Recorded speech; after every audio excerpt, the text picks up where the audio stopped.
പൗരാണിക കാർഷിക സംസ്കൃതിയുടെ ഭാഗമായുള്ള പ്രകൃതി ആരാധനയാണ് പൊങ്കൽ ആഘോഷത്തിന്റെ അടിത്തറ. വെളിച്ചത്തിന്റെ അധിപനായ സൂര്യനും മഴയുടെ ദേവനായ ഇന്ദ്രനും പൊന്നു വിളയിക്കുന്ന ഭൂമിക്കും വിളവെടുപ്പിന്റെ ആഹ്ലാദവേളയിൽ ആരാധന അർപ്പിക്കുകയാണ് തമിഴ്നാട്ടുകാർ പൊങ്കലിലൂടെ ചെയ്യുന്നത്. മാർഗഴിയുടെ അവസാന നാളായ ഭോഗിയോടെയാണ് 4 നാൾ നീളുന്ന പൊങ്കൽ ആഘോഷത്തിന്റെ തുടക്കം. പ്രാരാബ്ദങ്ങളുടെ പഴയ മാറാപ്പുകളെല്ലാം അഗ്നിക്ക് സമർപ്പിച്ച് വീടും പരിസരവും ശുചിയാക്കുന്ന ചടങ്ങാണ് ഭോഗി. അത് കഴിഞ്ഞെത്തുന്ന തൈമാസ പുലരിയെ വർണ്ണക്കോലങ്ങളോടെയും പാൽച്ചോറ് കാച്ചിയുമാണ് തമിഴ്നാട്ടുകാർ വരവേൽക്കുന്നത്. 3-ാം ദിനം മാട്ടുപൊങ്കലാണ്. വീട്ടുമൃഗങ്ങൾക്കായിട്ടാണ് മാട്ടുപൊങ്കൽ. 4-ാം ദിനം കാണും പൊങ്കൽ. പേരുപോലെ തന്നെ കാഴ്ചാസുഖം തേടിയുള്ള സകുടുംബ സഞ്ചാരമാണ്. കാണും പൊങ്കൽ പെണ്ണുങ്ങൾക്ക് ரொம்ப நல்ல பொங்கலா ஊர்ல எல்லாம் கொண்டாடுவாங்க.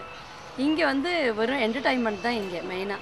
அந்த மாதிரி எல்லாம் புது விதமா எதுவுமே பண்ண மாட்டாங்க. ഇത്തവണ ആഘോഷത്തോടൊപ്പം വിവാദവും പൊങ്കലിന് കൂട്ടായുണ്ട്. 2008 മുഖ്യമന്ത്രിയായിരുന്ന എം കരുണാനിധി പൊങ്കലിനെ തമിഴ് പുത്താണ്ടായി പ്രഖ്യാപിച്ചിരുന്നു. എന്നാൽ ജയലളിത മുഖ്യമന്ത്രിയായതോടെ അത് മാറ്റി ചിത്തിരമാസം 1-ന് തന്നെയാവും തമിഴ് പുത്താണ്ടെന്ന് പ്രഖ്യാപിച്ചിരിക്കുകയാണ്.